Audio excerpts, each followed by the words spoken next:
Hey, what's going on? We are backstage at Heavy Montreal, and I've got Dan from Atreyu. All right, X's and O's, Madden 2007. Oh my gosh, we're going back. We're taking it back a little bit. That song, I mean, is it fair to say that that song helped to cement you guys in terms of being, like, bringing you to another level, like, just of, like, awareness? Because I remember playing that game, and, I mean, that song was just, like, it was ingrained. That time, like, in our career was kind of like an elevating time.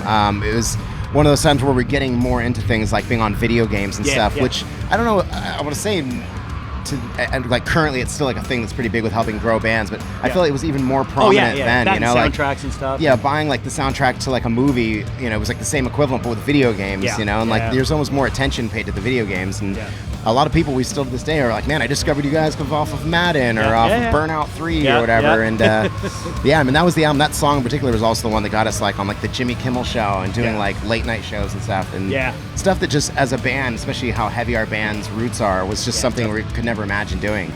You guys, to me, there were very few bands that were singing and screaming.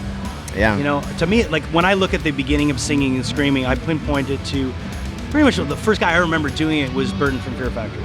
Okay. He was one of the first guys, and then you guys. So it's funny how you guys were doing this way before, like it was, you know, like emo or screamo or any of that. You guys were kind of before all the names. You were sitting. Do people look to you guys as kind of like the forefathers of that, or at least one of the few people that were doing that like before everyone? Yeah, I mean in one way or another, I mean like we were kind of the gateway drug band for people that didn't like metal initially and would hear our band and be like, oh, this is a little bit heavier than what I normally listen to, but like, you know, I kind of like this. And then from there, they start listening to heavier music, and next thing you know, they're Slayer fans or Slipknot fans or something like that. And so, I mean, that's, for us, you know, even for playing shows and stuff, it made it nice because we could play metal shows. We could also play, like, Warped Tour. Yeah, we could play anywhere, so it was cool. And I think it's important to have, you know, I always talk about this whenever I talk to bands. I think melody is so important in music, and when you do have something that's melodic, it's just that much easier for someone to hook into. Yeah. I imagine melody is still important to you guys today. Absolutely. I mean, probably even more important now, you know. It's, we've done, you know, we have, you know, so many albums out now, and we've been doing this we've been a band for 20 years, so like we always try to, you know, change it up a little bit, do something fresh, and I feel like you can only do so much with the screaming, you know, like we like to have it there, and it's something that we'll always implement into our stuff here and there, but you know, it limits us a little bit, whereas there's so much you can do with melody, you know, especially we have two singers, so between the two of them and between myself, even in our bass player Porter, screaming and singing, and we just have so much going on that makes it a lot more interesting. Record's what, about a year old now, the last one?